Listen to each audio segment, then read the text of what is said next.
Hey, it's Matt Newton here from TourismTiger.com, and today I want to help you make your website more effective. I talk to a lot of tour operators all around the world, and a really common assumption that people have is that everyone uses websites in the same way. But that could not be further from the truth. Let's just blow that myth out of the water in 2 seconds. Think about the people you're related to, say your children or your parents. How do they use websites? It's completely different, one person to the next. So we need to keep that in mind. Another thing we have to remember when we're building our websites is that everyone's at different stages in the planning process when it comes to their holiday. And when we think about our products, some products are impulse products, such as cheaper day tours, and other ones take a lot more planning, such as multi-day tours that cost a few $1,000s. And we need to take all these factors into account. Right now I'm going to go through some of the key visitor types, so let's dive straight in. The first type of visitor is the researcher. They're the person who's looking for just loads and loads of inspiration to help them start planning their trip. This is a really good person to grab onto early. If you have a beautiful website that's designed well, that communicates exactly what you do very, very quickly, you have a good chance of grabbing this person and immediately sticking in their mind as they're coming back to making a decision.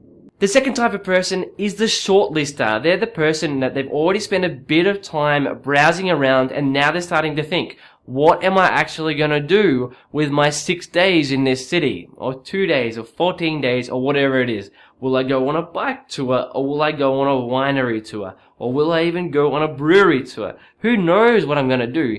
So what they're going to be doing is starting to come up with criteria and checklists. And this is where we need to see some really good summaries of your tour information that make it very obvious exactly what you do offer and what you don't offer, so you do actually make it into people's checklists for their shortlist. The next type of visitor is the person making the final decision. They've put you on the shortlist and now they're very just nervous about clicking the booking button. So what you need to do is make sure you're comforting that person. You already have a lot of detail on your website showing that your trip is fantastic. They can see the photos, they can see the about page. They're reading through the testimonials, trying to see if they're fake or not. They're going through your TripAdvisor profile.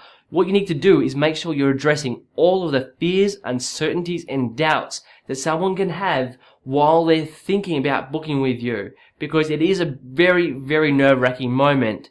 That moment where you give someone your credit card details. Always keep that in mind. Then of course, there's your very final group, your last minute planners. We've all experienced these people before. It's 11:30 p.m. It's the day before the trip and they still haven't picked anything. There's a good chance they're on the hotel Wi-Fi trying to figure out how to get around the city. So this is where it's so crucial to have a beautiful online experience. You need to have a website that's easy to understand, that works perfectly on mobile, that loads fast on slow Wi-Fi connections, that offers instant online bookings to make sure you can get them in the moment, because people many times, not all times, but many times they don't want to call you at 11 p.m. or 10 p.m. the night before to confirm because they don't even think you're going to be there on the other end of the phone call. Alright, so that wraps up this video. I hope you enjoyed it. Just remember that if you want to get a free chapter of my book, Sell More Tours, you can just click the link right there and we'll send you a free chapter right away. And remember, if you need a clean, effective website, come to TourismTiger.com and we'll help you out.